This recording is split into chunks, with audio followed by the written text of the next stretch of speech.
personal note, did you get a bit of time to refresh? Not really. There's obviously a bit going on, so there's a chance to get back to Adelaide, but obviously we had a coaching restructure, so there's a bit of work to get done there, but it was a chance to actually reset as a footy club and look at the opportunities that present ourselves, and it's one where we want to maximise the time we've got. We don't want to waste a minute, and we want to get better.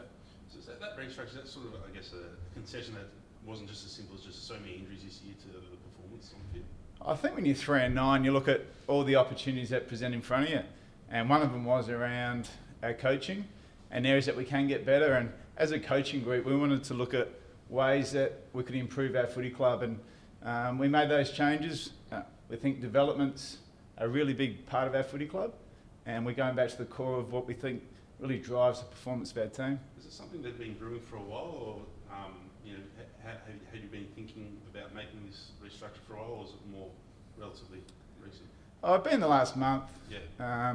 We sort of looked at the development of our players, and that is the forefront of our footy club and the lifeblood, and we want to make sure that we're positive, we improve, we get better, and as a coaching group we want to see that our players get better, and we think Brendan McCartney's a great development coach, we think Max Rook is, so we wanted to make sure that was the bloodstone of our footy club, and will continue to be. So you're sort of taking your eye off the ball a little bit in terms of your development, is that what you're sort of saying?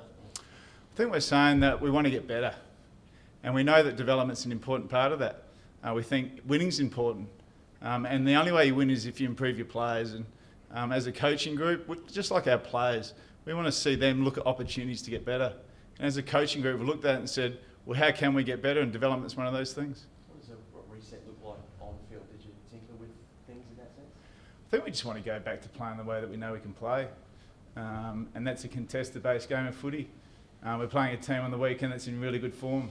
They like to open the field up, their running carries strong, and they're in good form. But we want to play a contested brand of footy.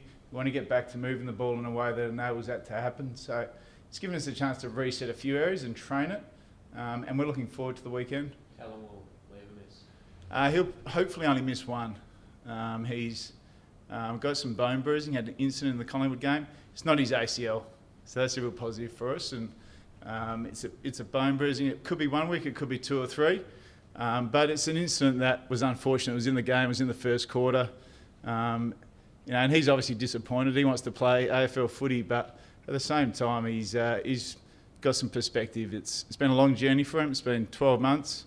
He's had one game. He's had a innocuous injury, but we'll hopefully be back soon. On the same knee? Yeah, it's on the same knee. So had scans, everything's fine. He's just got a little bit of bone bruising, which is affecting his ability to run. So we've got to make sure that he's right to go. You play in mouth stuff to see a player go across that knee like that so well. I mean, how was he and how were you?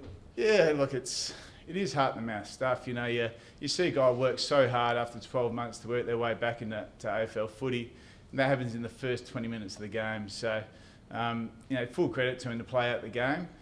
Clearly he pulled up a little bit sore and got that scan. There's obviously a bit of worry there because of what he's been through, but with it being only bone bruising, that's a real positive. Misses a week, maybe 2, but we'll wait and see. But it's just great to get him back. He's back involved in footy and mentally just wants to get back out there and play. And Hibbert collarbone, is that the same one you heard against the Gold Coast, or was the other side of the goal? Hibbert, yeah. So Hibbert had an operation on his collarbone. He played for a couple of weeks, and that plate that he had just lifted off the bone. So he had that re-operated straight after the Queen's birthday. So he'll miss this week, but he'll be back next week. Simon, do you feel you have the depth to cover Jesse Hogan down there tomorrow? Yeah, look, we do.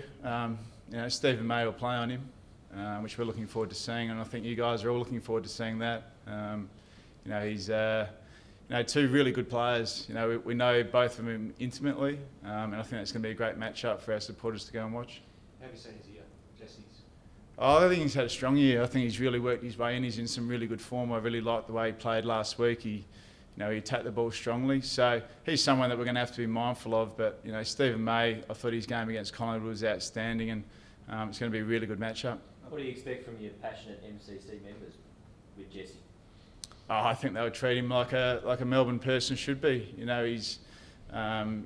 gave this club great service. In the end, the reason why Jesse went back to Perth was for family reasons. He certainly loved the Melbourne Footy Club, but he wanted to get back close to his family, and we supported that process. As I said, he's a good football person, he's a good player. We know the type of player that he is, and he's someone that we're going to have to watch tomorrow. Other players looking forward to reuniting with Jesse as well?